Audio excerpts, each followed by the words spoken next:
പരിശുദ്ധമായ BIS 916 hallmark സ്വർണ്ണാഭരണങ്ങൾ മാത്രം വിൽക്കുന്ന സേവന പാരമ്പര്യം.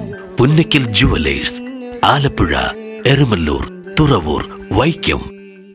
വാട്ടർ അതോറിറ്റിയുടെ വെള്ളം മോട്ടോർ ഉപയോഗിച്ച് അനധികൃതമായി ശേഖരിച്ച് മറിച്ച് വിൽപ്പന നടത്തിയെന്ന് പരാതി.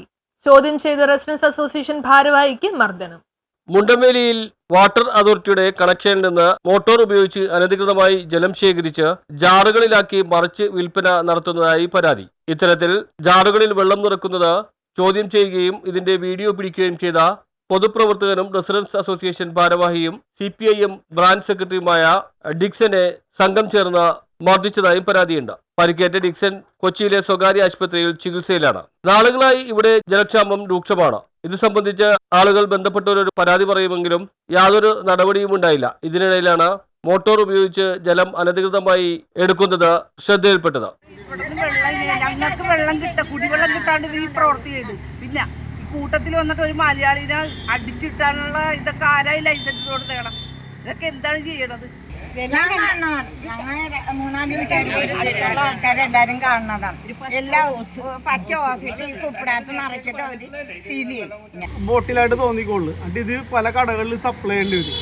ഞങ്ങളിത് 1-2 പ്രാവശ്യം കണ്ടപ്പോൾ വാണിംഗ് കൊടുത്താണ് നിങ്ങൾ ചെയ്യരുതെന്ന്. ഞങ്ങൾ വാട്ടർ അതോറിറ്റി അവർ അറിയിച്ചിട്ടുണ്ടായിരുന്നു. ഇത് മുടക്കുന്ന സെക്കൻഡ് സാറ്റർഡേ കാരണം ഉദ്യോഗസ്ഥരുണ്ടാവില്ല എന്നുള്ളൊരു ധൈര്യത്തിലാണ് വണ്ടിയിൽ കൊണ്ടുവന്നിട്ട് നിറച്ചുകൊണ്ടിരിക്കുമ്പോൾ കൈയോടെ പിടികൂടി. ഞാൻ മൊബൈലിൽ അതിൻ്റെ വീഡിയോ എടുത്തിട്ടിരിക്കുന്ന സമയത്താണ് ഈ ആക്രമണം ഉണ്ടായത്.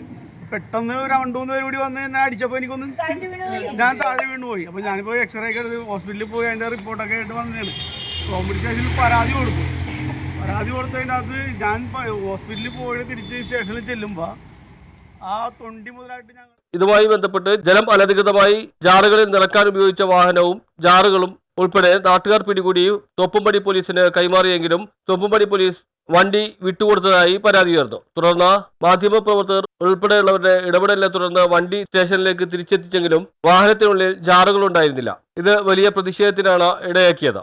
സംഭവത്തിൽ വാട്ടർ അതോറിറ്റി പോലീസിന് പരാതി നൽകുമെന്ന് പറഞ്ഞിട്ടുണ്ട്. കൗൺസിലറും പരാതി നൽകുമെന്ന് അറിയിച്ചിട്ടുണ്ട്. News bureau, Thoppumpady.